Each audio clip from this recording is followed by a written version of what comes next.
आपण पाहत आहात live Maharashtra police times. Balgaon येथील भूमिपुत्र व केंद्रीय रिझर्व्ह पोलीस दलातील शहीद जवान विनायक विवेकानंद गुरव वय 25 यांना गडचिरोली येथे कर्तव्यावर असताना शनिवार दिनांक 8 मार्च रोजी वीरमरण आले। त्यांचे पार्थिव सोमवारी बालगाव येथे विशेष वाहनाने आणण्यात आले। तिथे त्यांच्यावर सकाळी 11 वाजता शासकीय इतमामात अंत्यसंस्कार करण्यात आले। यावेळी जवानाला अखेरचा निरोप देण्यासाठी प्रचंड जनसमुदाय लोटला होता। विनायक विवेकानंद गुरव पुजारी हे केंद्रीय रिझर्व्ह पोलीस दलाचे CRPF बटालियनचे नुकतेच 2 वर्षांपासून सेवा बजावत होते। विविध ठिकाणी त्यांनी सेवा केली।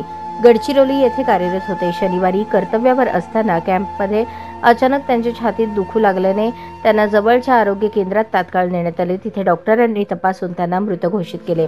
या वृत्ताने बालगावसह संपूर्ण तालुका परिसरात शोककळा पसरली आहे।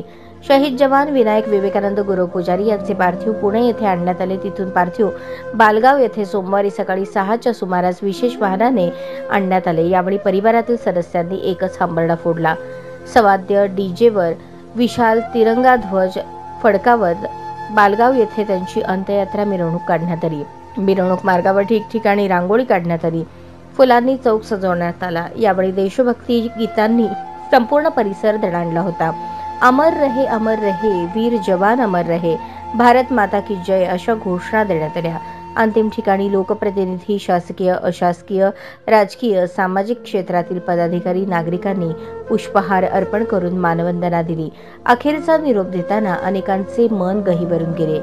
शहीद जवान विनायक विवेकानंद पुजारी यांना 6 महिन्यांचा एक मुलगा आहे। पत्नी, आई असा परिवार आहे। गेल्या 6 वर्षांपूर्वी वडील शहीद जवान विवेकानंद रामचंद्र गुरव पुजारी यांनी सुद्धा सेवा बजावत असताना मृत्यू झाला होता।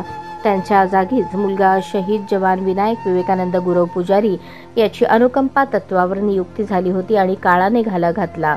सध्या शहीद जवान विनायक विवेकानंद गुरव पुजारी यांचा लहान मुलगा केवळ 6 महिन्यातच पोरका झाला।